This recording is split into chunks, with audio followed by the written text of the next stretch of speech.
আওয়ামী লীগ এমন একটি রাজনৈতিক দল যে রাজনৈতিক দলটির উপর যখনই আঘাত আসে তখনই আওয়ামী লীগ বারবার ঝলসে ওঠে। এটা কেউই আসলে কোনো প্রতিক্রিয়া দিল না, এরকম একটা দল নিষিদ্ধ হয়ে গেল। গণভাবে গ্রেফতার করছে এবং কোন ধরনের বাজ বিচার না রেখেই কিন্তু আপনাদের সময় তো আমরা দেখতাম যে জামাত শিবির সন্দেহে গ্রেপ্তার করা হচ্ছে, মানে তাদের তো তখন নিষিদ্ধ ছিল না। আমি অধম বলিয়া কি তুমি উত্তম হইবে না? মানে অধম থেকে আর এক অধমের কাছে গিয়ে তাহলে পড়লো, এই হলো আমাদের ভাগ্য। ওবায়দুল কাদের তিনি সক্রিয় হলেন, অসন্তুষ্ট গ্রুপের সাথে, আন্দোলনরত গ্রুপের সাথে যোগাযোগ করে কি করা যেতে পারে রাজনীতিতে? যে লড়াইটা আওয়ামী লীগের, সেই লড়াইটা আওয়ামী লীগকে নিজেই করতে হবে, নিজের পায়ের উপর দাঁড়িয়ে। সুব্রত বাইন মোল্লা মাসুদ গ্রুপ গ্রেপ্তার হয়েছে সম্প্রতি।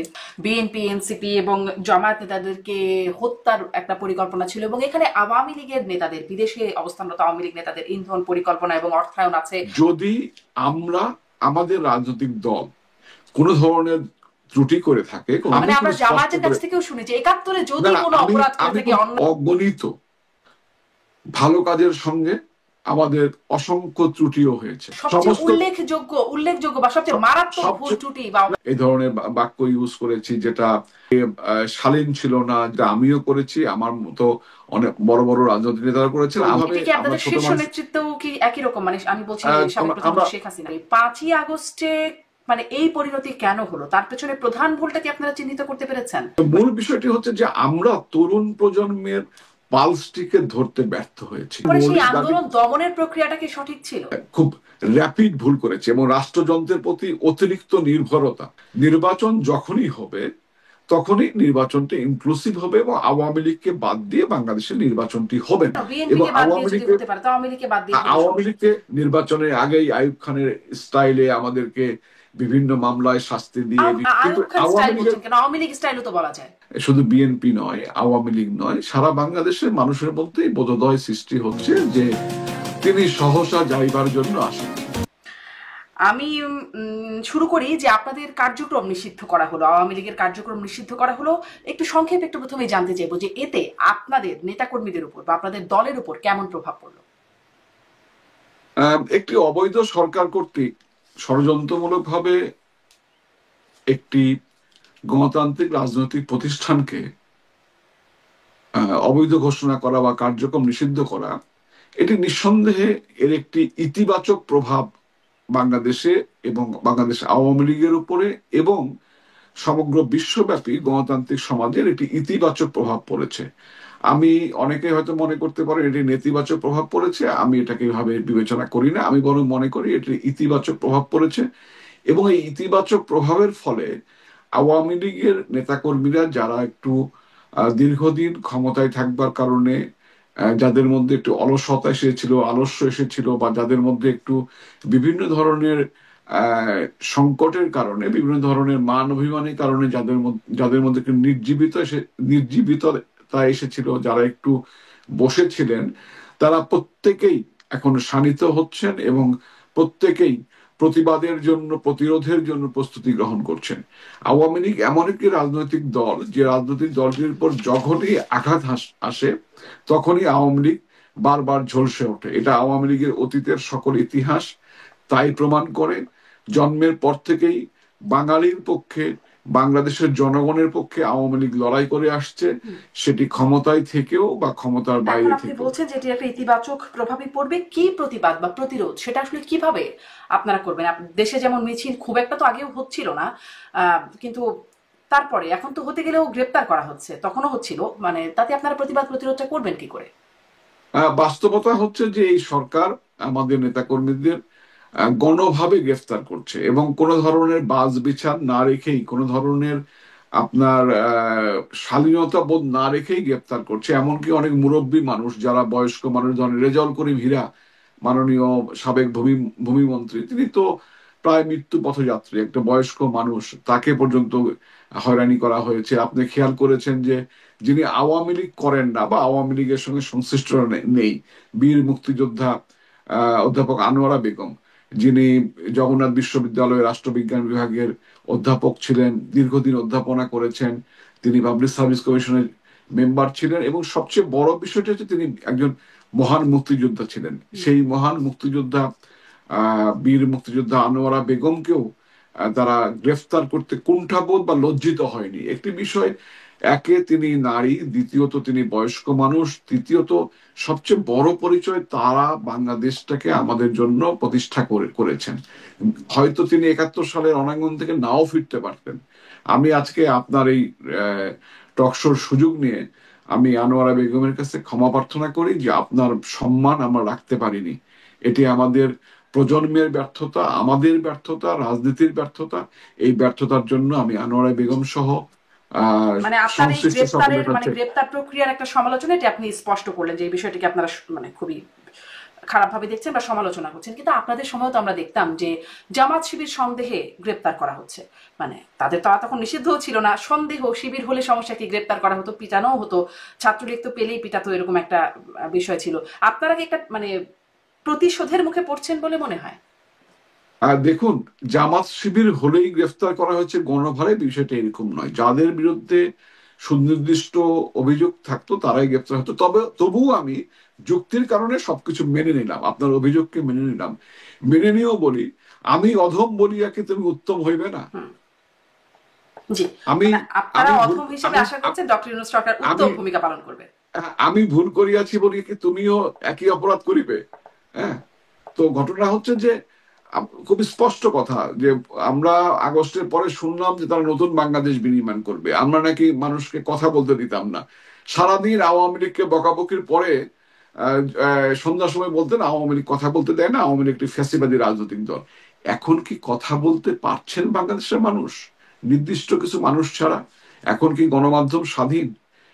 যদি তাই হয় তাহলে কোনো কথা নেই, আর যদি তা না হয় তাহলে আমার স্পষ্ট কথা, আমি অধম বলিয়াই কি তুমি উত্তম হইবে না? জি, মানে অধম থেকে আর এক অধমের কাছে গিয়েই তাহলে পড়লো, এই হলো আমাদের ভাগ্য। আসি আপনার কাছে একটু প্রতিক্রিয়ার ব্যাপারে, আমি শুরুটা যেটা করছিলাম যে দেশের মধ্যে আপনাদের মধ্যেও খুব শক্ত প্রতিক্রিয়া কি হচ্ছে, মানে কোন রকম দেখানো প্রতিক্রিয়া তো একটা শো করার ব্যাপার আছে, সেরকম কি হচ্ছে?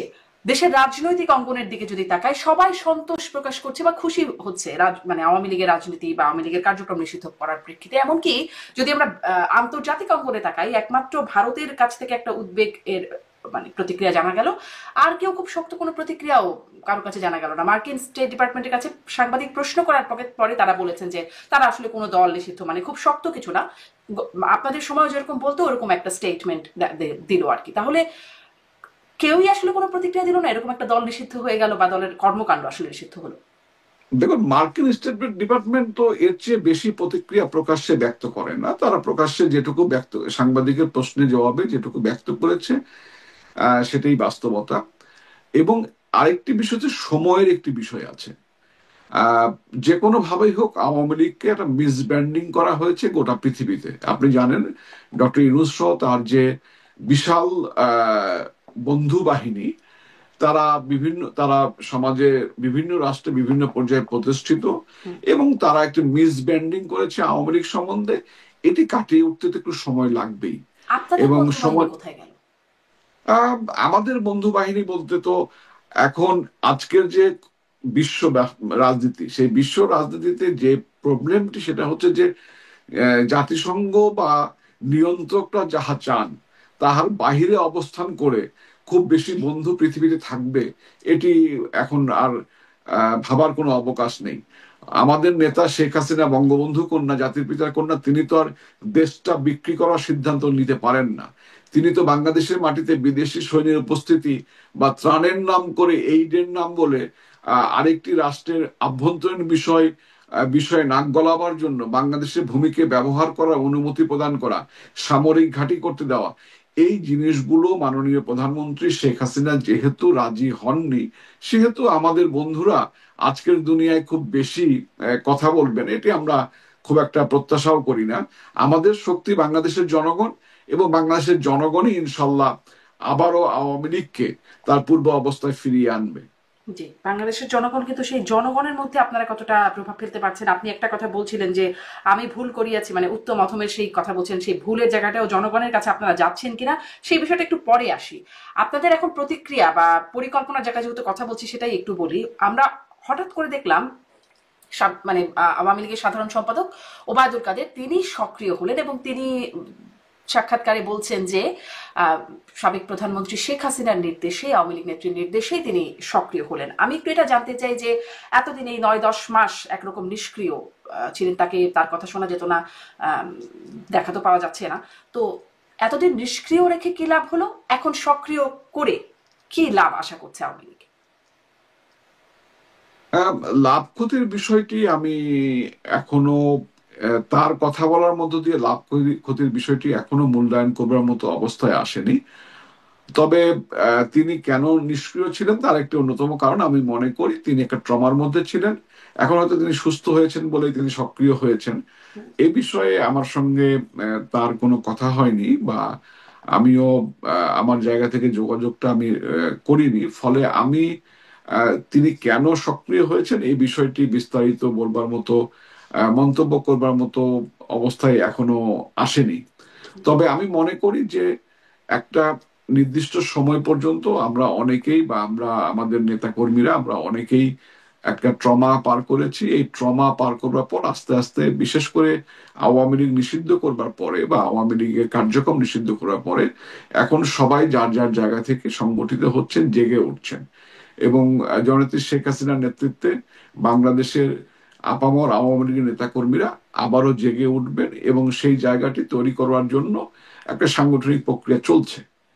জি, একটা সাংগঠনিক প্রক্রিয়া, তার মধ্যে আসলে মানে আপনাদের দলের নেতাকর্মীদের মধ্যে এর প্রতিক্রিয়াটা কেমন আহ, জনাব ওবায়দুল কাদের সক্রিয় হবার পরে? কারণ 5ই আগস্টের পরে খুব ইতিবাচক কোনো রিভিউ জনাব ওবায়দুল কাদের সম্পর্কে, ইভেন আপনাদের নেতাকর্মীদের সাথেও বিভিন্ন সময় আমার এই প্ল্যাটফর্ম থেকে কথা বলার সুযোগ হয়, খুব ইতিবাচক কোনো জায়গা আমরা মনে হয় পাওয়া যায় নাই। এখনো শুনছি যে তাকে মানে সাধারণ সম্পাদকের পদ থেকে অন্য কাউকে করবার, এ নিয়েও একটা গুঞ্জন আছে বা একটা দাবির জায়গা আছে। তো তিনি এখন সক্রিয় হতে নেতাকর্মীদের মধ্যে প্রভাব কেমন? এমনকি এটাও বলা হয় যে 5ই আগস্টের পরিণতির একটা অন্যতম কারণ জনাব ওবায়দুল কাদের। আমি যেহেতু আমাদের এখন অত্যন্ত দুঃসময় যাচ্ছে, আমরা একটা খুব কঠিন সময় পার করছি, এই সময়টাই অবশ্যই আওয়ামী লীগের ভুল ত্রুটি এবং আওয়ামী লীগের যে 5ই আগস্টের পূর্ববর্তী সময়ের যে ব্যর্থতা, এই ব্যর্থতার একটি নির্মোহ মূল্যায়ন আমাদের দলীয়ভাবে হওয়া প্রয়োজন।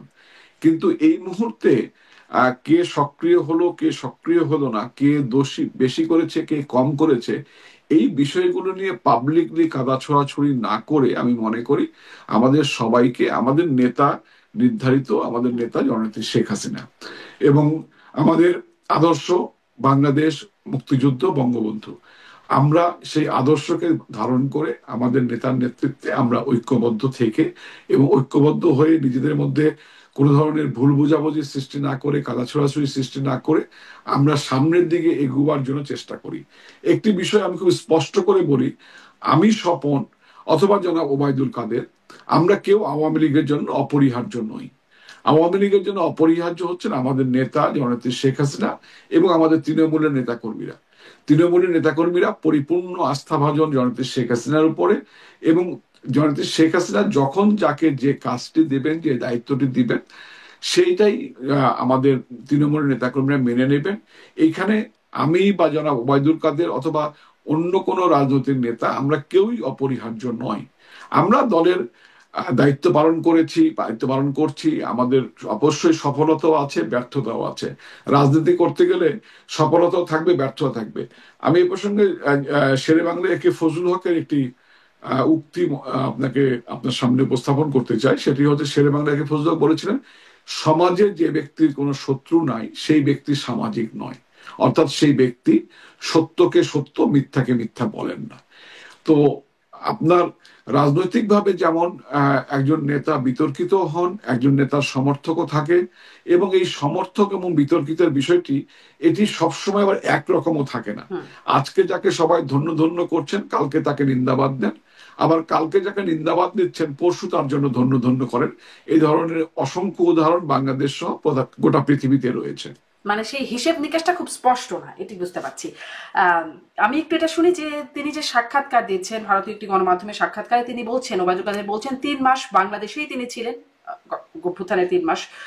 এবং তিনি বলছেন যে সেখানে তিনি আসলে লক্ষ্য করছিলেন যে সেখানে থেকে কিছু একটা করা যায় কিনা। সেখানে অনেক শ্রমিক অসন্তোষ, কর্মচারীদের অসন্তোষ, বিশেষ করে গার্মেন্ট শ্রমিকদের অসন্তোষের কথা বলছেন এবং তারা রাস্তায় নেমে আসছে। এদের সাথে যোগাযোগ করে কিছু করা যায় কিনা সেই বিষয়টা তিনি চিন্তা করছিলেন, লক্ষ্য করছিলেন। আমি একটু এখানে জানতে চাই যে এদের সাথে, অসন্তুষ্ট গ্রুপের সাথে, আন্দোলনরত গ্রুপের সাথে যোগাযোগ করে কি করা যেতে পারে রাজনীতিতে। এই ডক্টর ইউনূস সরকার যেমন বারবার অভিযোগ করছে পরাজিত শক্তির ইন্ধনে তাদের কাজ করা কঠিন হয়ে যাচ্ছে, আন্দোলন করা মানে আন্দোলনগুলো এভাবে হচ্ছে। তাহলে কি সেটি একরকম প্রমাণিত হয়? মানে এটা একটু স্পষ্ট হতে চায়, আপনি বোঝেন কিনা যে অসন্তুষ্ট শ্রমিকদের সাথে যোগাযোগ করে, আন্দোলনরত শ্রমিকদের সাথে যোগাযোগ করে কি করতে চাচ্ছিলেন তিনি?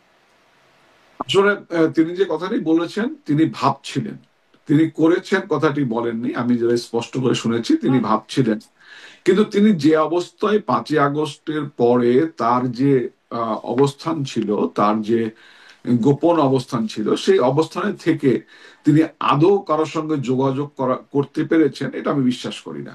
বিশেষ করে দেশের অভ্যন্তরে তো যোগাযোগ করার প্রশ্নই আসে না, কারণ টেলিফোনগুলো বা যে মাধ্যমে তিনি যোগাযোগ করতেন সেই মাধ্যমগুলো মোটেও সিকিউর ছিল না।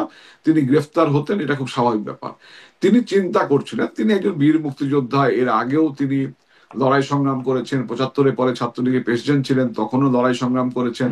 সুতরাং তিনি চিন্তা করেছেন এবং তিনি একই সঙ্গে রাজনীতিবিদ এবং একটু লেখালেখি উনি ভালোই করেন, সাংবাদিকতা করেছেন, ফলে তার চিন্তার জগৎটি একটু অন্যরকম হতেই পারে। এবং তিনি চিন্তা করেছেন, কিন্তু চিন্তা বাস্তবায়নের কোনো উদ্যোগ বা তিনি কারোর সঙ্গে যোগাযোগ করেছেন এ ধরনের কোনো তথ্য আমার কাছে নেই। এবং বাস্তবতা হচ্ছে বিভিন্ন শ্রেণী পেশার মানুষ যাদের যা অসন্তুষ্টি রয়েছে বা যারা যে কারণে রাস্তায় নেমেছেন বা রাস্তায় নামছেন, তাদের সঙ্গে রাজনৈতিক কোনো সম্পর্ক যুক্ত করলে সেটি যে ফলপ্রসূ হবে না এটি আমি মনে করি। এর সঙ্গে, কারণ যে লড়াইটা আওয়ামী লীগের, সেই লড়াইটা আওয়ামী লীগকে নিজেই করতে হবে, নিজের পায়ের উপর দাঁড়িয়ে নিজের হাঁটুর উপর ভর করেই করতে হবে। এখানে অন্য কেউ এসে বা অন্য কোনো শক্তি, বহিঃশক্তি বা দেশের মধ্যে কোনো শ্রেণী পেশা আমাদেরকে বিশেষভাবে সহযোগিতা করবেন এটা আমি বিশ্বাস করি না। আর এটি নিয়ে খুব বেশি ফলপ্রসূ কিছু এগোবে এটাও আমি মনে করি না। জি।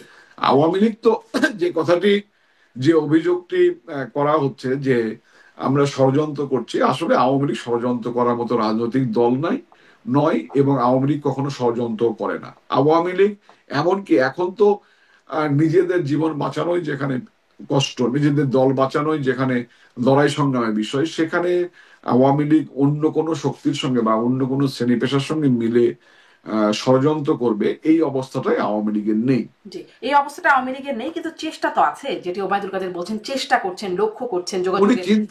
উনি চিন্তা করেছেন, চেষ্টাও করেননি, উনি চিন্তা করেছেন। হ্যাঁ। তো মানে চিন্তার তো বাস্তবায়নই তো হচ্ছে চেষ্টা, বা চিন্তাটাই একটা, প্রথমে থাকে একটা পরিকল্পনা, ষড়যন্ত্র, এবং তারপরে বাস্তবায়নে হয়তো চেষ্টা পর্যায়ে যায়। মানে এরকম একটা চিন্তাও হচ্ছে, কারণ কদিনের মধ্যে আরো কিছু খবর আছে, আমি সেই বিষয়গুলো, যেহেতু ডক্টর ইউনূস সরকার বারবার অভিযোগ করছেন পরাজিত শক্তির ইন্ধন, তো সেই ইন্ধনের জায়গায় আসলে কিছু আছে কিনা। যে মানে আপনিও নিশ্চয়ই খেয়াল করেছেন সুব্রত বাইন মোল্লা মাসুদ গ্রুপ গ্রেপ্তার হয়েছে সম্প্রতি, এবং তাদের রেফারেন্স দিয়ে বিভিন্ন গণমাধ্যমে খবর প্রচার করা হচ্ছে যে বিএনপি, এনসিপি এবং জামায়াত নেতাদেরকে হত্যার একটা পরিকল্পনা ছিল, এবং এখানে আওয়ামী লীগের নেতাদের, বিদেশে অবস্থানরত আওয়ামী লীগ নেতাদের ইন্ধন, পরিকল্পনা এবং অর্থায়ন আছে। আল জাজিরার সাংবাদিক একজন, তিনিও কিছু তথ্য দিচ্ছেন যে রয়ের সাথে সুব্রত বাইনদের সম্পর্ক এবং আওয়ামী লীগের নেতাকর্মীদের সাথে সম্পর্ক, এবং দেশে এরকম পরিস্থিতি তৈরি করা। এই বিষয়টা নিয়ে আসলে আপনি কি বলবেন? এখন আওয়ামী লীগ রাজপথের রাজনীতি বা সরাসরি রাজনীতিতে বাধাগ্রস্ত হয়ে কি আন্ডারওয়ার্ল্ড কানেকশন বাড়াচ্ছে? দেখুন, আমি খুব স্পষ্ট করে বলি, সুব্রত বাইন কখনোই আওয়ামী লীগ বা আওয়ামী লীগ ঘরানার সঙ্গে জড়িত ছিল না। সুব্রত বাইন একজন চিহ্নিত সন্ত্রাসী, সুব্রত বাইন মোস্ট ওয়ান্টেড সন্ত্রাসী। সুব্রত বাইন নামক এই সন্ত্রাসী উত্থান ঘটেছে বিএনপির হাত ধরে, তৎকালীন স্বরাষ্ট্রমন্ত্রী মতিন সাহেবের হাত ধরে এই সুব্রত বাইনের উত্থান ঘটেছে। এবং সুব্রত বাইন কখনোই আওয়ামী ঘরানার সঙ্গে সম্পৃক্ত ছিল না, এবং আওয়ামী লীগ আমলে সুব্রত বাইনদের মতো মাস্তানদের আমরা কখনোই বাংলাদেশে বিচরণ করতে দিইনি। হয় তারা বিদেশে পালিয়েছিল অথবা তারা কারাগারের অভ্যন্তরে ছিল। এর বাইরে তাদেরকে কোনোভাবে মুভমেন্ট করতে দেওয়া হয়নি এবং তাদের চাঁদাবাজিও করতে দেওয়া হয়নি, যার ফলশ্রুতিতে এই 5ই আগস্টের পূর্বে অনেক চাঁদাবাজ চক্রের আহ, ছোট ছোট বাহিনী ছোট ছোট সদস্যরা এই আন্দোলনে ভিতরে ঢুকে নাশকতামূলক কাজ করেছে। এটা সবাই জানে, এটা স্পষ্ট, এবং এটি নিয়ে গণমাধ্যমে অনেকবার এসেছে। সুব্রত বাইনদের সঙ্গে আওয়ামী লীগের যোগসাজশে কোনো প্রশ্নই আসে না। যে কথাগুলো আজকে বলা হচ্ছে এগুলো পরিপূর্ণভাবে বানোয়াট, নিয়ন্ত্রিত মিডিয়া দিয়েই অথবা দখলকৃত মিডিয়া দিয়েই এই কথাগুলোকে উপস্থাপন করা হচ্ছে। আর আল জাজিরা যে তথ্যটি প্রদান করেছে তার সবগুলোই সত্য হবে? আল জাজিরা মধ্যপ্রাচ্যের সংবাদ মাধ্যম বলেই তারা যে একদম সহি সবকিছু বলে, বিষয়টা এরকম নয়। এবং এখানে অনেক স্বার্থ আছে, এবং কাতার কেন্দ্রিক অনেক ধরনের মিটিংও হচ্ছে, অনেক ধরনের সমঝোতা হচ্ছে, কাতারের আমিরের বিশেষ বিমান ব্যবহৃত হচ্ছে, অনেক কিছুই হচ্ছে, যে কাজগুলো কখনোই আওয়ামী লীগের পক্ষে হয়নি এবং হচ্ছেও না। সুতরাং এইখানে যে তথ্যগুলো উপস্থাপন করা হচ্ছে এই তথ্যগুলোর সঙ্গে বাস্তবতার কোনো মিল নেই। এবং আওয়ামী লীগ কখনোই পেছনের দরজা বা কোনো মাস্তান সন্ত্রাসীকে ভাড়া করে বা তাদের দ্বারা অস্ত্রের মাধ্যমে ক্ষমতা দখল বা ক্ষমতার পট পরিবর্তনের চেষ্টা করবে, এ ধরনের রাজনৈতিক কোনো সংস্কৃতি বা রাজনৈতিক কোনো চিন্তা চেতনা বা রাজনৈতিক কোনো অতীত আওয়ামী লীগের নেই। এই আওয়ামী লীগ গণঅভ্যুত্থানের জনগণের মধ্যেই তো দল। দেখা গেল আওয়ামী লীগ ছাত্রলীগের আহ, মানে সমর্থক এবং আওয়ামী লীগ ছাত্রলীগ করা মানুষজন তারা অস্ত্র হাতে পুলিশের সাথে ছিল তো আহ, রাজপথে। এখানে এখানে আওয়ামী লীগ ছাত্রলীগের সদস্যরা পুলিশের সঙ্গে অস্ত্র ছিল, বিষয়টি আমার কাছে তথ্য নির্ভর নয়। বরং আমরা যে জায়গাটি ভুল করেছি সেটি হচ্ছে আমাদের আস্তিনের নিচে অনেক জামাত বিএনপি বা সন্ত্রাসীরা অনেকে আশ্রয় গ্রহণ করেছিল পরিচয় গোপন করে। হেলমেট বাহিনী কখন কোন দিকে গেছে এর তো কোনো, হেলমেট বাহিনী তার ইচ্ছা মতো দুদিকেই কাজ করেছে। এবং আপনি আন্দোলনের পরেও ছাত্রলীগের কমিটিতে থাকা অনেকেই শিবিরের সদস্যদের নাম প্রকাশিত হয়েছে, তারা এখন প্রকাশ্যে রাজনীতি করছেন, এবং তারাও যে হেলমেট বাহিনীতে ছিলেন না বিষয়টি এরকম নয়। কিন্তু হেলমেট এরপরেও বাহিনীর আমি বিরুদ্ধে বলি, আপনাদের সময় খুব ব্যবস্থা জাগা হয়নি। এরপরে আমি বলি, যদি আমরা আমাদের রাজনৈতিক দল কোনো ধরনের ত্রুটি করে থাকে, কোনো ধরনের ভুল করে থাকে, নিঃসন্দেহে একজন রাজনৈতিক কর্মী হিসাবে আমি ব্যক্তিগতভাবে এবং আমার রাজনৈতিক পরিচয় নিয়েই আমি ক্ষমা প্রার্থনা করি। জি। কারণ কখনোই কোনোভাবেই আওয়ামী লীগের মতো রাজনৈতিক দল কোন সন্ত্রাস নির্ভরতার উপর বিশ্বাস করতে পারে না। কোন সন্ত্রাস নির্ভরতার সঙ্গে আওয়ামী লীগের সম্পর্ক থাকাটা আওয়ামী লীগের নীতি এবং আদর্শের পরিপন্থী। জি। যদি কোনো ভুল করে থাকেন, যদি কোনো ত্রুটি করে থাকেন, একই কথা ওবায়দুল কাদেরও বলেছেন। এই যদি শব্দটা বারবার সবাই আপনারা ব্যবহার করছেন কেন? আপনারা কি না মানে আমি মানে কিন্তু আপনারা কি এখনো পরিষ্কার হতে পারেন না আমি যে আপনাদের না ভুল না আছে, আমি কি কিন্তু ত্রুটি আছে এর আগেও বা আমি অপরাধ? এর আমি এর আগেও একটু টকশোতে বলেছি, আমি যদি শব্দটির প্রতি বেশি আকৃষ্ট নয়, হয়তো কথা প্রসঙ্গে যদি শব্দটা এসে যেতে পারে, আমি মানে খুব আমরা স্পষ্ট জামায়াতের কাছ করে, থেকেও শুনেছি ৭১-এ না যদি না কোনো আমি অপরাধ করে আমি থাকি, খুব অন্যায় করে থাকি তাহলে মাফ চাইবো। আমি খুব স্পষ্ট করে বলি একজন রাজনৈতিক কর্মী হিসাবে, আমি আমার নির্বাচনী এলাকায়ও একাধিকবার আমার নির্বাচনী এলাকার মানুষের কাছে, কারণ আমি ওই এলাকার এমপি ছিলাম, জনগণের কাছে আমি দায়বদ্ধতা ছিল এবং এখনো আছে, সেই মানুষগুলোর কাছে আমি যখন ক্ষমতায় ছিলাম তখনও বা নির্বাচনের পূর্বে শুধু নয় সবসময় আমি এই কথাটি বলতাম, এবং আজকেও এই কথাটি স্পষ্ট করে বলি দেশবাসীর উদ্দেশ্যে, আমি একজন মানুষ। আওয়ামী লীগের প্রত্যেকটি নেতাকর্মী একজন মানুষ এবং বাঙালি। বাঙালির যত গুণ আছে আওয়ামী লীগের মধ্যেও আছে, বাঙালির যত দোষ আছে আওয়ামী লীগের মধ্যেও আছে।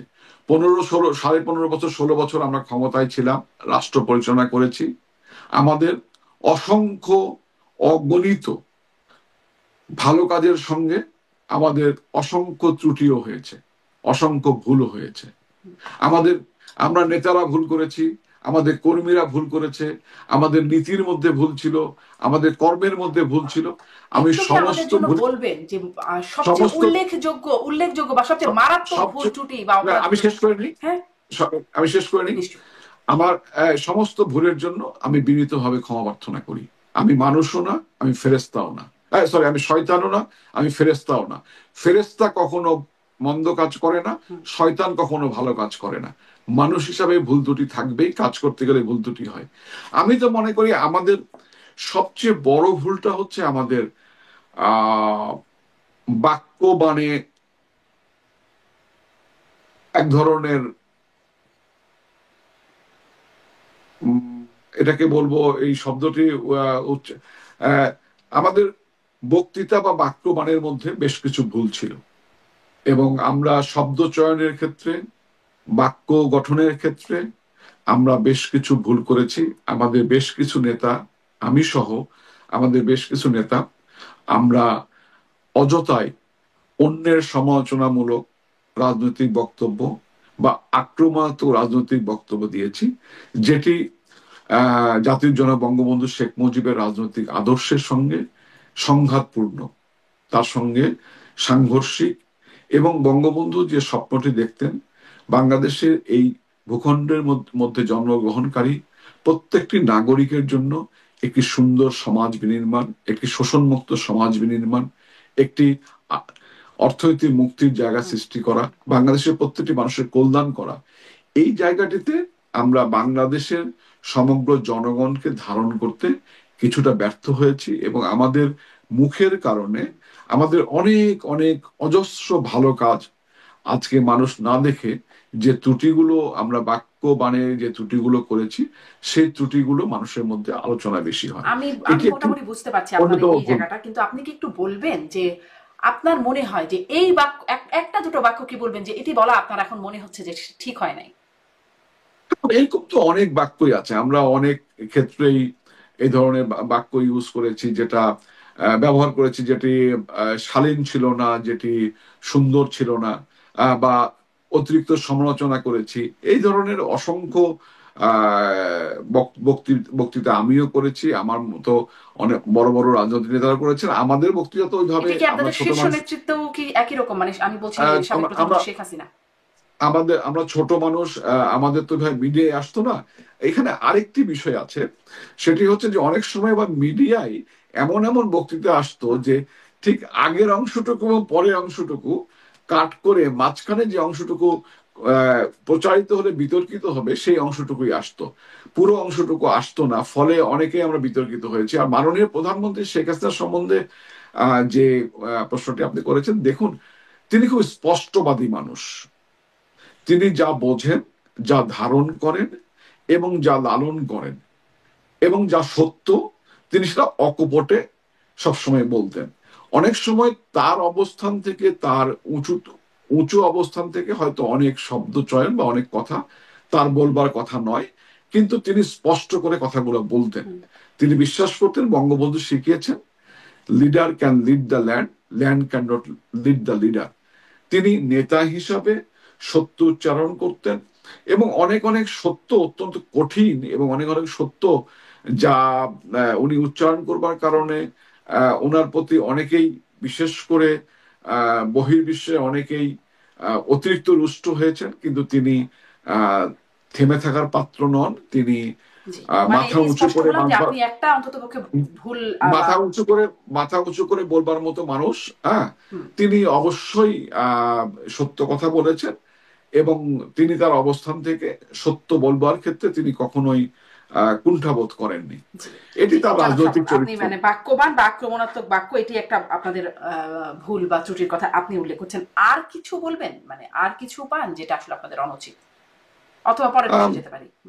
হ্যাঁ, আরো কিছু তো আছে, কাজ করতে কিন্তু অসংখ্য ভুল হয়েছে। আমরা যত বেশি মনোযোগী হয়েছিলাম উন্নয়ন এবং মানব কল্যাণের দিকে, ততটা বেশি মনোযোগী আমরা দলের প্রতি হইনি, এবং দলের ভেতরে আমরা বেশ কিছু ভুল করেছি। হুম, যে ভুলগুলো, আমরা যারা দলের দ্বিতীয় তৃতীয় সারি নেতা ছিলাম, আমরা অনেক কিছু ভুল করেছি, যে ভুলগুলো আসলে এই মুহূর্তেই পাবলিক করবার মতো অবস্থা নেই।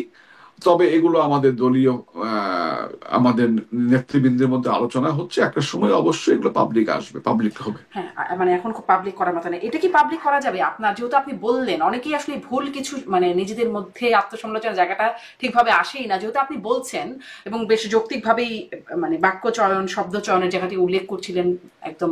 সেজন্যই আপনার কাছে একটু প্রশ্ন করি, 5ই আগস্টে মানে এই পরিণতি কেন হলো? তার পেছনে প্রধান ভুলটা কি আপনারা চিহ্নিত করতে পেরেছেন? বা সেটা কি পাবলিক করা যাবে?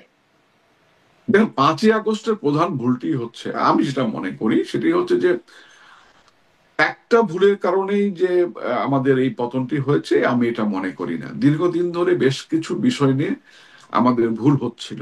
আমরা এবং বেশ কিছু বিষয় নিয়ে আমরা খুব বাস্তবভাবে একঘরে হয়ে পড়ছিলাম। এই জায়গাটা অনেক দীর্ঘ এবং এটার জন্য একটা আলাদা আলোচনা করতে হবে। আমি অবশ্যই একটা সময় আপনার সঙ্গে এই নিয়ে আলোচনা করব। তো মূল বিষয়টি হচ্ছে যে আমরা তরুণ প্রজন্মের পালসটিকে ধরতে ব্যর্থ হয়েছি। এবং এই যে কোটার যে বিষয়টি ছিল, এই কোটার বিষয়টি যে ছেলেটি বা যে মেয়েটি যিনি পরীক্ষা দিচ্ছেন, বিভিন্ন ধরনের চাকরির পরীক্ষা, তিনি যখন চান্স পাচ্ছেন না বা তিনি যখন, সবাই তো চাকরি পাবে না পরীক্ষায়, তার মাথার মধ্যে ওই জিনিসটা স্ট্রাইক করছে, এই মুক্তিযুদ্ধের 30% কোটা এবং অন্যান্য কোটার কারণে আমার চাকরিটা হয় না।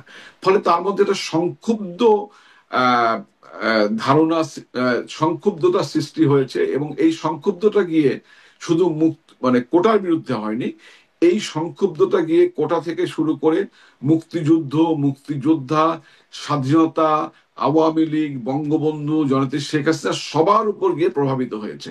এবং এই জিনিসটা কিন্তু আমরা অনেকে আগেই বুঝতে পেরেছিলাম এবং আমরা অনেকেই এই বিষয়ে অতীতেও দলীয় ফোরামে কথা বলবার চেষ্টা করেছি, কথা বলেছি যে আমাদের মনে হয় এই বিষয়টি সলভ হওয়া উচিত। এবং 2018 সালে বিষয়টি যখন সলভ হয় তখন আমরা সবাই স্বস্তির নিঃশ্বাস ফেলেছিলাম। কিন্তু হঠাৎ করে আদালতের আপনার হচ্ছে গিয়া মাধ্যমে বিষয়টি এসে যেভাবে স্পার্ক করলো, এটি আমাকে ধারণ করতে হবে যে যারাই এই কোটার বিষয়ে কোটার সুবিধা প্রাপ্ত হবার মতো ছিলেন না, তারা প্রত্যেকেই বা প্রায় সবাই এই কোটার বিরুদ্ধে অবস্থান গ্রহণ করেছিলেন। এবং এমনকি অনেক মুক্তিযোদ্ধার সন্তানও এই কোটার বিষয়টি ভালোভাবে নেননি, কারণ তারাও মনে করতেন যে আমরা যোগ্যতা দিয়ে চাকরি পাবার পরেও আমাদেরকে কটাক্ষ করা হয়, বা আমাদের পিতা বা আমাদের পূর্বপুরুষরা তো আমাদের চাকরি করবার জন্য বা আমাদের চাকরি পাওয়ার জন্য বা সুযোগ পাওয়ার জন্য মুক্তিযুদ্ধ করেননি, জীবন দিতে যাননি। এটি একটি অন্যতম বড় কারণ যে এটি কমন, যে কোনো আন্দোলন আহ অনেক বেশি ঘনীভূত হয় বা অনেক বেশি মানুষ সম্পৃক্ত হয় তখনই যখন মানুষের মৌলিক কোনো আপনার দাবি সেই আন্দোলনের মধ্যে থাকে। এবং এখানে তারপরে সেই মৌলিক দাবি, আন্দোলন দমনের প্রক্রিয়াটা কি সঠিক ছিল? আমি আন্দোলন দমনের প্রক্রিয়াটা মোটেও সঠিক ছিল না। এবং আমি মনে করি যে এখানে আমরা র্যাপিডলি বেশ কিছু ভুল করেছি জুলাই মাসে, যে ভুলগুলো আমাদেরকে খুব র্যাপিড ভুল করেছে। এবং রাষ্ট্রযন্ত্রের প্রতি অতিরিক্ত নির্ভরতা, এটি আমাদের একটা অন্যতম ভুল। এবং আমাদের আমাদের কথাবার্তা, আমাদের বক্তৃতা বিবৃতি এবং আমাদের কর্মকাণ্ডে বেশ কিছু আমরা ভুল করেছি, যে ভুলের পরিণতি আজকে আমাদের ভোগ করতে হচ্ছে। জি, জনাব স্বপন, অনেক ধন্যবাদ। অনেকটাই স্পষ্ট উচ্চারণ। নিশ্চয়ই যখন পাবলিক করার সময় হবে, আপনি বলছিলেন যে বলবেন এই বিষয়গুলো, নিশ্চয়ই তখনও কথা বলে আরেকটু জানবার সুযোগ হবে যে আপনারা নিজেদের আত্মসমালোচনা বা নিজেদের ভুলগুলো কিভাবে বের করছেন। একটু আসি যে সম্প্রতি, মানে আমরা যদি দেখি যে গেল 25শে ফেব্রুয়ারি সেনাপ্রধান যখন একটা বক্তব্য রাখছিলেন, তখন তিনি বলেছিলেন ইনক্লুসিভ নির্বাচনের কথা। তারপরে 21শে মে আবার তিনি কথা বললেন তার অফিসার্সদের উদ্দেশ্যে। সেখানে আমরা জানতে পারছি যে তিনি বলছেন ডিসেম্বরেই নির্বাচন হতে হবে, কিন্তু তখন আর তিনি ইনক্লুসিভ শব্দটা ব্যবহার করেন নাই। এবং তখন ততদিনে ইতোমধ্যেই আওয়ামী লীগের কার্যক্রম নিষিদ্ধ হয়ে গেছে। এটি আসলে আপনাদের জন্য কেমন বার্তা? দেখুন, সেনাপ্রধান তিনি একটি খুব ভার্নারেবল জায়গায় এখন দাঁড়িয়ে আছেন। আহ, তার তার তার শক্তি হচ্ছে তিনি সেনাপ্রধান, এবং তার দুর্বলতা হচ্ছে তিনি মাননীয় প্রধানমন্ত্রী শেখ হাসিনার আত্মীয়, দুঃসম্পর্কের আত্মীয়। এই জায়গাটি নিয়ে তাকে মিসব্যান্ডিং করা হচ্ছে, এবং মিসব্যান্ডিং করবার কারণে তিনি স্পষ্ট করে অনেক কথাই বলতে পারছেন না। তারপরেও তিনি সাহস করে অনেক কথা বলেছেন, এবং তিনি একটি সাংবিধানিক পদে রয়েছেন। সংবিধানকে সমুন্নত রাখা, সংবিধানকে রক্ষা করবার শপথ নিয়েই তিনি সেনা সদস্য হিসাবে এবং দেশের প্রতি ইঞ্চি মাটির আহ সার্বভৌমত্ব রক্ষার জন্য তিনি সেনাপ্রধান হিসাবে, সেনা সদস্য হিসাবে তিনি শপথ নিয়েই তিনি সেনাবাহিনী প্রবেশ করেছেন। তারপর ধাপে ধাপে সেনাপ্রধান হয়েছেন। সেনাবাহিনীর প্রত্যেকটি সদস্যের, দেশপ্রেমী সেনাবাহিনীর প্রত্যেকটি সদস্যের দায়িত্ব এই তার শপথের পর বলিয়ান থেকে দেশকে বহিঃশত্রুর হাত থেকে যেমন রক্ষা করা, তেমনি দেশের অভ্যন্তরীণ আহ নিরাপত্তা ব্যবস্থাকেও সবসময় নজরে রাখা। তিনি ইনক্লুসিভ নির্বাচনের কথা বলেছেন, তিনি ডিসেম্বরের মধ্যে নির্বাচনের কথা বলেছেন। এটি তার সঙ্গে সরকারের বোঝাপড়ার বিষয়। তবে আমি যেটা বুঝি একজন রাজনৈতিক কর্মী হিসাবে, সেটি হচ্ছে যে নির্বাচন যখনই হবে তখনই নির্বাচনটি ইনক্লুসিভ হবে এবং আওয়ামী লীগকে বাদ দিয়ে বাংলাদেশের নির্বাচনটি হবে না, এটি বাস্তবতা। কেন বিএনপি এবং কে বাদ দিয়ে আওয়ামী যদি লীগের হতে পারে তো আওয়ামী লীগকে বাদ দিয়ে হলে আওয়ামী সমস্যা কি? লীগকে যেহেতু ভুলটি হয়েছে, সেই ভুলটি আবার নতুন করে আবার মঞ্চস্থ হোক, এটি নিশ্চয়ই আমাদের যারা উন্নয়ন সহযোগী বা যারা যেসব দেশ আমাদের নিয়ে কনসার্ন, তারা কেউই চান না যে এই ধরনের আবার কোনো বিতর্কিত নির্বাচন বা একটা খুব মজার নির্বাচন ব্যাপার নিয়ে এখানে আছে জনাব স্বপন, যে প্রশ্নবিদ্ধ উন্নয়ন, হোক। এই হ্যাঁ মজার ব্যাপারটা যেটা আমি লক্ষ্য করেছি আপনার সাথে, আপনাকে বলি যে উন্নয়ন সহযোগীদের মধ্যে যুক্তরাষ্ট্রকে আমরা, আপনারা যখন ক্ষমতায় ছিলেন নির্বাচনের আগে আগে বারবার, বিশেষ করে 24-এর নির্বাচনের আগে বলেছি, আমরা শুনতে মানে আমরা শুনেছি তারা বলছেন যে ইনক্লুসিভ নির্বাচন, ফ্রি ফেয়ার ইনক্লুসিভ নির্বাচনের কথা বলেছেন। এখন আসলে সেই বিষয়ে যুক্তরাষ্ট্রকে খুব আর সক্রিয় হতে দেখা যায় নাই। আবার বিপরীত দিকে ভারতকে আমরা কখনো ইনক্লুসিভ নির্বাচনের কথা বলতে শুনি নাই, এখন ভারত বলছে ইনক্লুসিভ নির্বাচন তারা দেখতে চায়, মানে উল্টে গেল পরিস্থিতি। এই পরিবেশের কারণে তো, ভূ রাজনৈতিক কারণে তো অনেক কথাই উল্টে যায়। হ্যাঁ, যদি বাংলাদেশ টিকে থাকে, যদি বাংলাদেশ নামক রাষ্ট্রটির সার্বভৌমত্ব অক্ষুণ্ণ থাকে, যদি বাংলাদেশ খুব অদূর ভবিষ্যতে কোনো পরাশক্তির আপনার হচ্ছে যুদ্ধক্ষেত্রে পরিণত না হয়, যে আশঙ্কাটি রয়েছে সেটা না হয়, বাংলাদেশে অবশ্যই নির্বাচন হবে এবং সেই নির্বাচন আওয়ামী লীগ সহই হবে, আমি রাজনৈতিক কর্মী হিসেবে মনে করি। এবং আমি যতটুকু রাজনীতি বুঝি তাতে মনে করি আওয়ামী লীগ সহই নির্বাচন হবে। এবং এরপরেও আমি সবচেয়ে খারাপ সিনারিওটা বলছি, যে আওয়ামী লীগকে বাদ দিয়ে নির্বাচন করবেন। সবচেয়ে খারাপ সিনারিওটাই হুম। বলছি। আওয়ামী লীগকে বাদ দিয়ে নির্বাচন করলেও সেই নির্বাচনে জনগণের ভোটাধিকার বা জনগণের অংশগ্রহণ কতটুকু হবে, এটি যদি আওয়ামী লীগকে বাদ দিয়ে নির্বাচন করে তাহলে দেখতে পাবেন। আর যদি আমরা সুযোগ পাই নির্বাচন করার মতো, যে সুযোগটি ধরেন স্বতন্ত্র প্রার্থী হওয়ার মতো সুযোগ পায়, আমি জানি যে আওয়ামী লীগের কোনো বড় নেতাকে স্বতন্ত্র প্রার্থী হতে দেওয়া হবে না, নির্বাচনের আগেই আইয়ুব খানের স্টাইলে আমাদেরকে বিভিন্ন মামলায় শাস্তি দিয়ে বিভিন্ন ভাবে আমাদেরকে নির্বাচন অযোগ্য ঘোষণা করা হবে। কিন্তু আয়ুব খান আওয়ামী স্টাইল লীগের, বলছেন কেন? আওয়ামী লীগ স্টাইলও তো বলা যায়, মানে আওয়ামী না লীগও তো আওয়ামী এরকমটা লীগ তো করেছে। না আওয়ামী লীগ তো সবাইকে নির্বাচন অযোগ্য ঘোষণা করেছে, এরকম কোনো বিষয় নেই।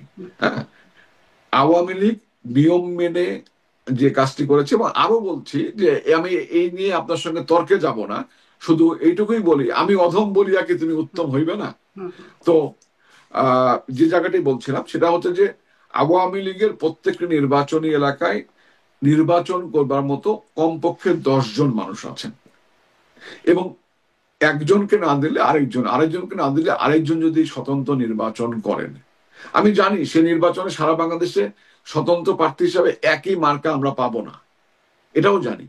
আমাদের প্রার্থীদেরকে অযোগ্য ঘোষণা করার চেষ্টা করে, একদম চূড়ান্ত প্রার্থী তালিকা হবার পরে, প্রকাশিত হবার পরে, ব্যালট পেপার ছাপানোর পরে তো একটা মার্কা আসবে। এখন জননেত্রী শেখ হাসিনা যদি বলেন পঞ্চগড়ে আমার মার্কা আনারস, পঞ্চগড় একে, পঞ্চগড় দুইয়ে আমার মার্কা মই, ঠাকুরগাঁ একে আমার মার্কা হচ্ছে গিয়া উড়োজাহাজ, ঠাকুরগাঁ তিনে আমার মার্কা হচ্ছে গিয়া ট্রাক, কক্সবাজার একে আমার মার্কা হচ্ছে গিয়া আম। এভাবেও যদি তিনি ভিডিও বার্তায় ভাষণ দেন, এরপরেও দেখবেন বাংলাদেশের মেজরিটি সিট জননেত্রী শেখ হাসিনা সমর্থিত প্রার্থীরা পেয়ে যাবেন, এটাই বাস্তবতা। জি। এখানে এখানে জনগণ মূল্যায়ন করছেন, জনগণ দেখছেন, জনগণ আমাদের সরকার এবং বর্তমানে তুলনামূলক আলোচনা করছেন। বাংলাদেশের জনগণ অন্ধ নয়, বাংলাদেশের জনগণ অত্যন্ত সচেতন, মানে তার মানে কি আসলে কে শ্রমিক। বেশি অধম সেই বিশ্লেষণ করে জনগণ আসলে ভোট দেবে, যে অপেক্ষাকৃত কম অধমকে ভোট দিই, এরকম?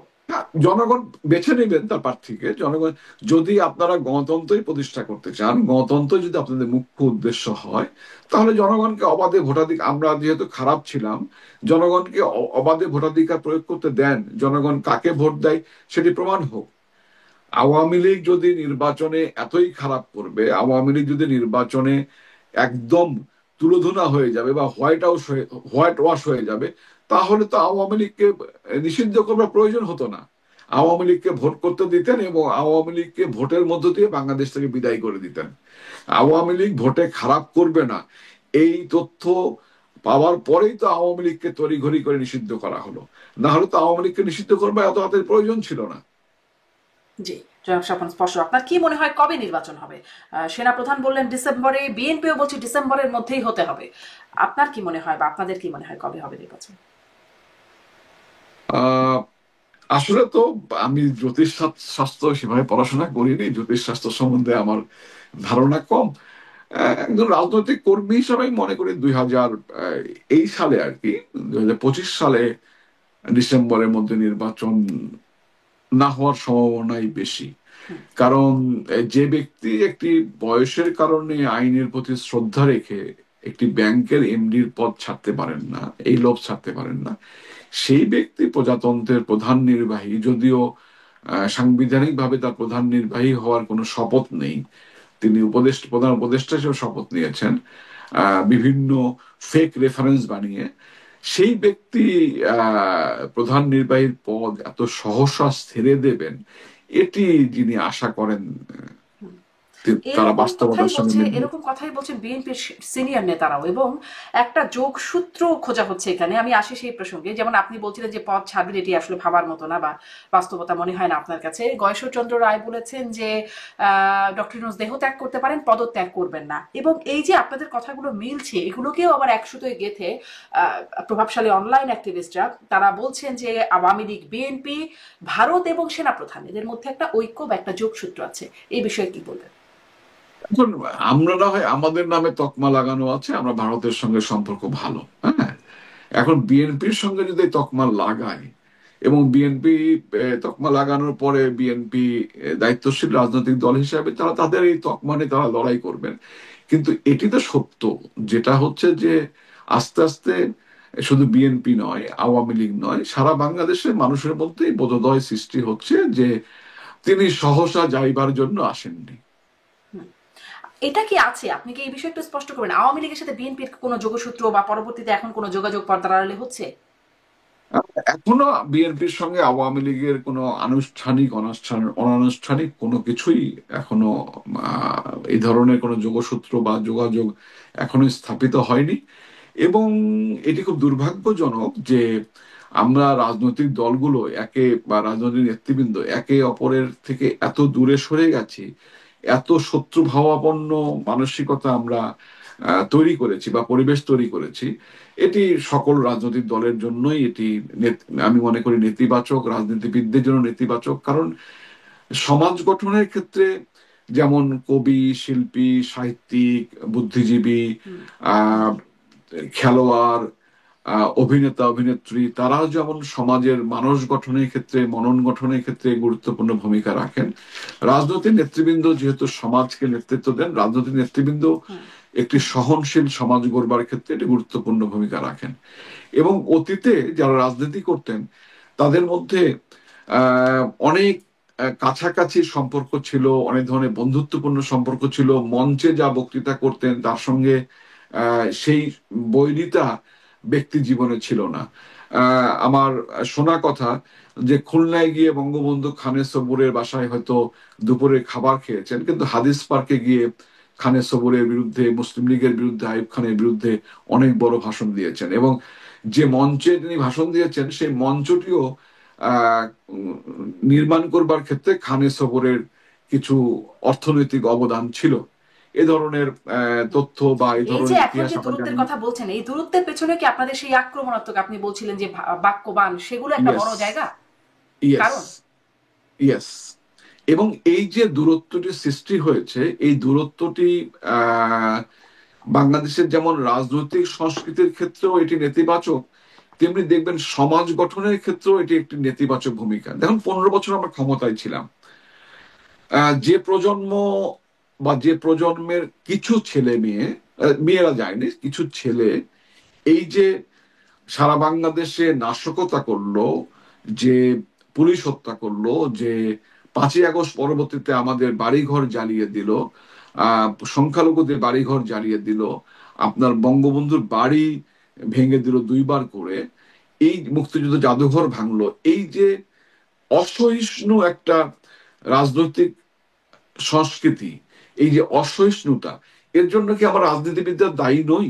আমরাও তো দায়ী। আমি নিজেও তো নিজেকে আসামির কাঠগড়ায় দাঁড় করিয়েছি যে এমন কি কাজ করলাম যে 15 বছর যে আমরা একটি সুন্দর সহনশীল পরমত সহিষ্ণু সমাজ গঠন করতে পারলাম না। দেখুন, দেশের জন্য যেমন উন্নয়ন দরকার, দেশের জন্য যেমন মানুষের ভাত কাপড়ের সংস্থান করবার দরকার, গৃহহীনকে বাড়ি দেওয়া দরকার, সাস্টেনেবল উন্নয়ন দরকার, কর্মসংস্থান প্রয়োজন, তেমনি একটি বাসযোগ্য সুন্দর সমাজ বিনির্মাণ, একটি অসাম্প্রদায়িক একটি সুন্দর সমাজ বিনির্মাণ, এটিও তো আমাদের দায়িত্বের মধ্যে পড়ে। যে নিশ্চয়ই জনাব জায়গাটি স্বপন, নিশ্চয়ই আপনাদের যে উপলব্ধিতে জায়গাটি আমরা আপনাদের আমরা রাজনীতিতে আসলে আসে কিনা সেটি এখন দেখবার বিষয়। আমার সময় একদমই শেষে, আমার কয়েকটা প্রশ্ন রয়ে গেছে। আপনি সেনা প্রধানের বিষয়ে একটু বলছিলেন, আমি একটু আপনার কাছ থেকে মূল্যায়নও জানতে চাই। বর্তমান সেনা প্রধান, সেনাবাহিনীর বিষয়ে আপনি বলছিলেন একটা মিস ব্র্যান্ডিং হচ্ছে, সেনা প্রধান শেখ হাসিনার আত্মীয়, দুঃসম্পর্কের আত্মীয়তা আছে, এটাও একটা কারণ তার পেছনে।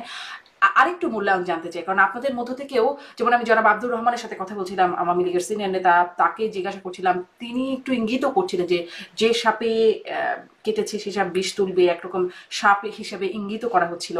আহ, অনেকেই আবার সেনাপ্রধানকে দেশপ্রেমিক সেনাপ্রধান বলছেন, আবার 5ই আগস্ট তার পরবর্তী ভূমিকা আছে একটা। আপনার কি মনে হয় আসলে তাকে কি আপনারা স্পষ্ট তার বিষয়টা, তিনি কি আপনাদেরকে, মানে আমি যদি আপনার কাছ থেকে একদম মোটা দাগে জানতে চাই, আপনারা কিভাবে? দেখুন, আমি আমি একজন রাজনৈতিক কর্মী হিসাবে আমি যে কথাটা বলতে চাই খুব স্পষ্ট করে, ব্যক্তি ওয়াকরুজ্জামান সাহেব, তিনি যতক্ষণ পর্যন্ত সেনাপ্রধানের পদে আছেন ততক্ষণ পর্যন্ত তার সম্বন্ধে আমি কোনো মূল্যায়ন করব না, পাবলিকলি কোনো মূল্যায়ন করব না। কারণ আমাদের দেশপ্রেমিক সেনাবাহিনী আমাদের এমন একটি প্রতিষ্ঠান, যে প্রতিষ্ঠানটি আমাদের সার্বভৌমত্বের প্রতীক, এবং এই প্রতিষ্ঠানকে আক্রমণ করে বা এই প্রতিষ্ঠানকে কোনো ধরনের এই প্রতিষ্ঠান সম্বন্ধে কোনো নেতিবাচক কথা একজন রাজনৈতিক কর্মী হিসাবে, একজন নাগরিক হিসাবে আমি কখনোই বলবো না। যখন তিনি সেনাপ্রধানের দায়িত্বটি ছেড়ে দেবেন, তিনি রিটায়ার করবেন, তখন তার ভূমিকা নিয়ে আমি কথা বলতে পারি বা মূল্যায়ন করতে পারি। কিন্তু তিনি যতক্ষণ পর্যন্ত এই পদে আছেন, এই প্রতিষ্ঠানটাকে, বাংলাদেশের সবকিছু তো বিতর্কিত করে ফেলেছি আমরা। 5 তারিখের পরে কোর্ট কাচারি, প্রশাসন, পুলিশ, রাজনীতিবিদ, রাজনৈতিক নেতাকর্মী সবকিছু বিতর্কিত করে ফেলা হয়েছে। এখন এই একটা মাত্র প্রতিষ্ঠান আছে বাংলাদেশ সশস্ত্র বাহিনী। এই সশস্ত্র বাহিনীটাকে টানা হেঁচড়া করে বিতর্কের মধ্যে ফেলা, আমি মনে করি এটি ভালো ফলাফল কিন্তু বয়ে বিতর্কিত আনবে না। করবার মতো যদি ইস্যু থেকে থাকে, যদি থেকে থাকে, তাহলে তো সেটা বলতেই হবে নাকি? সেই ইস্যু থাকলেও সেই ইস্যুটা সহনশীলতার সঙ্গে মোকাবেলা করা আমাদের উচিত। কারণ একটি বিষয় হচ্ছে যে এখন যেভাবে রাষ্ট্রটি পরিচালিত হচ্ছে, এবং সেনাবাহিনী যেহেতু with the aid of civil civil গভর্নমেন্টের সঙ্গে তারা সহযোগিতা করছেন, সেহেতু এই জায়গাটি অনেক ধরনের কথা আসবে। কিন্তু দেখুন, যেভাবে সেনাবাহিনী এবং সেনাবাহিনীর বিভিন্ন প্রতিষ্ঠান নিয়ে যেভাবে বিতর্কিত করা হয়েছে, এই বিতর্কগুলো করা মোটেও সমীচীন হয়নি। বাংলাদেশ একটা ভঙ্গুর অর্থনীতির দেশ ছিল, সেখান থেকে বাংলাদেশ আজকে $466 বিলিয়ন জাতীয় সম্পদের অধিকারী একটি রাষ্ট্র। মাত্র $8 বিলিয়ন নিয়ে 1971 সালে 16 ডিসেম্বরে বাংলাদেশের যাত্রা শুরু হয়েছিল। $8 বিলিয়ন সম্পদ, তা অর্থ নয়। সেই সম্পদ আজকে $466 বিলিয়ন উন্নীত হয়েছে। সেই অগ্রযাত্রায় প্রত্যেকটি নাগরিকের অবদান আছে, এবং বিশেষ করে গত 15 বছরে জননেত্রী শেখ হাসিনার নেতৃত্বে বাংলাদেশের যে অর্থনৈতিক অগ্রগতি হয়েছে, সেই অগ্রগতিতে বাংলাদেশ সশস্ত্র বাহিনীর একটি গুরুত্বপূর্ণ ভূমিকা রয়েছে, বাংলাদেশের পুলিশের গুরুত্বপূর্ণ ভূমিকা রয়েছে। তারা উৎপাদন করেন না, কিন্তু তারা উৎপাদন সহায়ক, শান্তি শৃঙ্খলা রক্ষা করবার জন্য তাদের একটি গুরুত্বপূর্ণ ভূমিকা রয়েছে। বাংলাদেশে যে জঙ্গিবাদের উত্থান হচ্ছিল, সেই জঙ্গিবাদের উত্থান মোকাবেলায় বাংলাদেশের পুলিশ, র্যাবের পাশাপাশি সেনাবাহিনীর একটি গুরুত্বপূর্ণ ভূমিকা গুরুত্বপূর্ণ রয়েছে। ভূমিকা পালন হ্যাঁ, করেছে এই এই সময়। আমি একটু আপনার কাছে, প্রতিষ্ঠানগুলোকে বিতর্কিত করা রাজনৈতিক স্বার্থে, আমি মনে করি যারাই করছেন তারা মোটেও সমীচীন কাজ করছেন না। স্পষ্ট, বরং সরকার সেনাবাহিনীর মধ্যে যদি কোনো দূরত্বের সৃষ্টি হয়, সেই দূরত্বটি আমি মনে করি দায়িত্বশীল জায়গা থেকে আলোচনার মাধ্যমে সমাধান করাইটাই হচ্ছে উত্তম। জি জনস্বপন একদম স্পষ্ট, কিন্তু দূরত্ব যদি সৃষ্টি হয়ে থাকে না, দূরত্ব সৃষ্টি হয়েছে। সেনাপ্রধান বনাম ডক্টর ইউনূস বা সরকারের একটা অবস্থান এখন একদম প্রকাশ্যে চলে এসেছে। আপনি বলছিলেন অর্থনৈতিক অগ্রগতির কথা, অভিযোগ আপনাদের উপর এভাবে আসে, হ্যাঁ অনেক অর্থনৈতিক অগ্রগতি, কিন্তু এই অগ্রগতি আপনাদের নেতাকর্মীদের, আওয়ামী লীগের নেতাকর্মীদের বিশেষভাবে হয়েছে, একদম ছোট থেকে বড় নেতাকর্মীদের বিরুদ্ধে। আপনার বিরুদ্ধেও অভিযোগ আছে। আপনার হলফনামা বিশ্লেষণ করে প্রথম আলো বলছে যে আপনার কয়েক গুণ সম্পত্তি এর মধ্যেই 10 বছরে আপনার সংসদ সদস্য হবার পরে বের বেড়েছে, স্থাবর অস্থাবর স্বর্ণালংকার মানে একদম অনেক কিছু, প্লট ফ্ল্যাট সবকিছুরই একটা হিসাব আছে এবং সেটা হলফনামা আপনি যেটা দিয়েছেন সেটা বিশ্লেষণ করি আপনার মানে বিরুদ্ধে বলা হচ্ছে, বিরুদ্ধে বলবো না, মানে তথ্য দেওয়া হচ্ছে যে আপনি সংসদ সদস্য হবার পর 764 কোটি টাকার বেশি ঋণ, মানে 764 কোটি টাকা, হ্যাঁ, ঋণও হয়েছে। এই প্রসঙ্গে কি বলবেন? আসলে আপনারাই কি বেশি ফুলে বা আঙ্গুল ফুলে কলা গাছ হবার যে অভিযোগ? আপনার এই অভিযোগটি কিসের উপর ভিত্তি করে? আমি একজন রাজনৈতিক নেতা হিসাবে, কর্মী হিসাবে আমার বিরুদ্ধে এই অভিযোগটি কিন্তু অনুসন্ধানী অভিযোগ নয়। আমার বিরুদ্ধে এই অভিযোগটি আমি যে যেটা হলফনামা দিয়েছে। জমা দিয়েছি সেই হলফনামার ভিত্তিতে, হুম হুম। এবং আমি সেই রাজনৈতিক কর্মী যে আমি স্পষ্ট করে আমার সমস্ত সম্পদ আমি প্রকাশিতভাবে জনগণের সামনে উপস্থাপন করবার জন্যই আমি হলফনামায় দিয়েছি। আমি জানি হলফনামায় দিলে এটি নিয়ে পত্রিকায়, মিডিয়ায় রিপোর্ট হয়, অতীতেও হয়েছে, ভবিষ্যতেও হবে। আমি জেনেই তো এটা দিয়েছি, এবং এই দেওয়ার মধ্যে কোনো অসততা নেই, এই দেওয়ার মধ্যে সৎ মানসিকতা রয়েছে। এবং অবশ্যই এর পেছনে আপনাকে ঢুকতে হবে যে এই ঋণটি আমার ব্যক্তিগত ঋণ নাকি এটি আমার কোম্পানির ঋণ, এবং সেই কোম্পানিতে আমি কতটুকু শেয়ার হোল্ডার। যেহেতু কোনো ম্যাক্সিমাম প্রার্থী তাদের যে কোম্পানিগুলো আছে সেই কোম্পানিগুলোর তথ্য, লিমিটেড কোম্পানিগুলোর তথ্য হলফনামায় দেন না, কিন্তু আমি আমার লিমিটেড কোম্পানিগুলোর তথ্য, যে কোম্পানিগুলোর সঙ্গে আমি জড়িত আছি সেই কোম্পানিগুলোর তথ্য আমি দিয়েছি। এবং ঋণ কখনো সম্পদ হয় না, ঋণ ঋণী, হুম। এবং এই ঋণ আমাকে পরিশোধ করতে হবে। এবং আমাদের যে কোম্পানি, যে কোম্পানির গুলোর অধীনে যে ঋণগুলো হয়েছে, আমরা খেলাফি কিনা, আমরা আত্মসাৎ করেছি কিনা, এটি আপনাকে দেখতে হবে, নাকি এটা বিনিয়োগ হয়েছে এবং সেখান থেকে নিয়মিত ঋণ পরিশোধ করা হচ্ছে, সুদ পরিশোধ করা হচ্ছে। এবং এই ঋণটি বাংলাদেশের কোনো ব্যাংকেরও নয়, এই হুম। ঋণটি বিশ্ব ব্যাংকের একটি প্রজেক্ট থেকে ঋণ নেওয়া। আমি দুটি প্রতিষ্ঠানের সঙ্গে জড়িত, কারণ প্রত্যেকটি রাজনীতিবিদেরই সৎভাবে জীবনযাপন করবার জন্য একটি সৎ উপার্জনের মাধ্যম খুঁজতে হবে, এবং আমি সৎভাবে জীবনযাপন করবার জন্য সৎ উপাদানে, সৎ আয়ের মাধ্যম খুঁজতে গিয়ে আমি অন্য ব্যবসায়িক গ্রুপের সঙ্গে সম্পৃক্ত হয়ে আমি চেষ্টা করেছি, এবং কোথাও কোনো অনৈতিকভাবে সুবিধা নিয়ে নয়, বরং টেন্ডার করে দুটি ব্যবসা পেয়েছি, এবং সেই ব্যবসাগুলোর মধ্যে এই ঋণটি রয়েছে। এবং এই ঋণটি এখন আমার জন্য সম্পদ নয়, এই ঋণটি আমার জন্য বোঝা, এবং এটা আমাকে আমাকে অথবা আমার সন্তানকে ভবিষ্যতে এর জন্য অনেক ধরনের ধকল পোহাতে হবে, কারণ এখন তো এই ব্যবসাগুলোর অস্তিত্ব বিলীন হয়ে গেছে প্রায়। জি। তো ফলে এইখানে এইখানে ব্যক্তিগতভাবে লাভবান হওয়ার যে জায়গাটি, সেটা হচ্ছে আমার নিজের পেট আছে, আমার সন্তান আছে, আমার স্ত্রী আছে, আমার তাদের ভরণ পোষণ করতে হয় সৎ পয়সা দিয়ে। এছাড়াও রাজনীতিতে আমার ব্যয় আছে, সেখানেও আমাকে সৎ পয়সা দিয়ে আমাকে রাজনীতি ব্যয় করতে হয়েছে। সুতরাং আমি অবৈধভাবে কোনো কিছু, কোনো ঘুষ খেলাম কিনা, কোনো মনোনয়ন বাণিজ্য করলাম কিনা, কোনো দলের পদ বাণিজ্য করলাম কিনা, এটি আমি অনুসন্ধান করবার জন্য বিনীতভাবে অনুরোধ করি। এবং এই ধরনের কোনো অপরাধে যদি আমি যুক্ত হই, অবশ্যই তার জন্য আমার শাস্তি হওয়া উচিত। কিন্তু উন্নয়নের যে আমাকে জায়গাটি একটু এটা আপনাকে বলি, বলবেন জনাব এখনো জনাব আওয়ামী জনাব লীগের স্বপন। অসংখ্য নেতাকর্মী, হ্যাঁ। আওয়ামী লীগের অসংখ্য নেতাকর্মী এখন 3 বেলা ভাত খেতে পারেন না, হুম। এবং যারা পালিয়ে আছেন তারা অনেকেই কোন রকমে একবেলা একবেলা খাবার খেয়ে অনেকেই বেঁচে আছেন, অনেকেই জীবনযাপন করছেন, মানবেতর জীবনযাপন করছেন। আমাদের বিরুদ্ধে, যাদের বিরুদ্ধে অনেক বেশি আহ অর্থ উপার্জনের যে অভিযোগ রয়েছে, সেটিও সত্য না মিথ্যা, এটি আপনার গবেষণার দাবি রাখে, অনুসন্ধানের দাবি রাখে। আমি উন্মুক্তভাবে অনুসন্ধান করবার জন্য অনুরোধ করব। আর দেশের উন্নয়ন হয়েছে কি হয়নি, না, দেশের এটি উন্নয়ন যারা নিশ্চয়ই অন্ধ, হয়েছে জনাব স্বপন। এই যে যারা অন্ধ, যেমন প্রথম যারা আলোর অন্ধ, আরেকটা খবর বলি, গত যারা 12ই অন্ধ এপ্রিলের তারাই একটা দেখতে খবর। পারে না। হ্যাঁ, বলছে যে কলকাতা, লন্ডন ও নিউ ইয়র্কে আওয়ামী লীগ নেতাদের বিলাসী জীবন, এরকম একদম কয়েকজন নেতার ছবি দিয়ে এই খবরটি প্রকাশ করছে। এই যে দেশের বাইরে, আসলে তো নেতারা অনেকেই দেশের বাইরে অবস্থান করছেন, কিভাবে চলছেন দেশের বাইরে, কিভাবে বিলাসী জীবন বা যে জীবনই হোক না কেন কিভাবে চলছেন? দেখুন, আমি একটা কথা বলি, প্রথম আলোর মতো একটি পত্রিকায় যে নিউজটি করেছেন তারা, এখানে বিলাসী শব্দটি ব্যবহার করার মধ্য দিয়ে তারা এক ধরনের জিঘাংসা চরিতার্থ করতে চেয়েছেন। যে সাংবাদিক বা যে বন্ধুটি রিপোর্টটি করেছেন, তিনি একটি জিঘাংসা চরিতার্থ করতে চেয়েছেন। প্রথম আলোর নীতির সঙ্গে এই বিলাসী শব্দটি কখনো যায় না, কখনো পলাতক জীবন বিলাসী হয় না। বিদেশে বেড়াতে যাওয়া বিলাসিতা হয়, বিদেশে ঘুরতে যাওয়া বিলাসিতা হয়, বিদেশে অবকাশ যাপন করতে যাওয়া বিলাসিতা হয়। বিদেশে জীবন বাঁচাতে পালিয়ে যাওয়াটা কখনোই বিলাসিতা হয় না। এবং কে কিভাবে জীবন যাপন করছেন এটি না জেনেই আপনার হচ্ছে এটি কোনো তথ্যভিত্তিক কোনো আহ, খবর না নিয়েই একটা গড় রিপোর্ট করে দিয়েছেন বিলাসী জীবন যাপন করছেন। আসলেও তারা বিলাসী জীবন যাপন করছেন না গ্লানির জীবন যাপন করছেন, এটি আহ একটু অনুসন্ধান করবার জন্য আমি তাদেরকে অনুরোধ করব। আপনি একটু বলবেন কিভাবে জীবনযাপন করছেন? আহ, আমি তো অনেক টাকার মালিক বলে শুনেছি। হ্যাঁ, এখন তো কিছুই নেই। কি জীবন যাপন করছি এটা একমাত্র আল্লাহ জানেন, এটি বিশ্বাসযোগ্য নয়।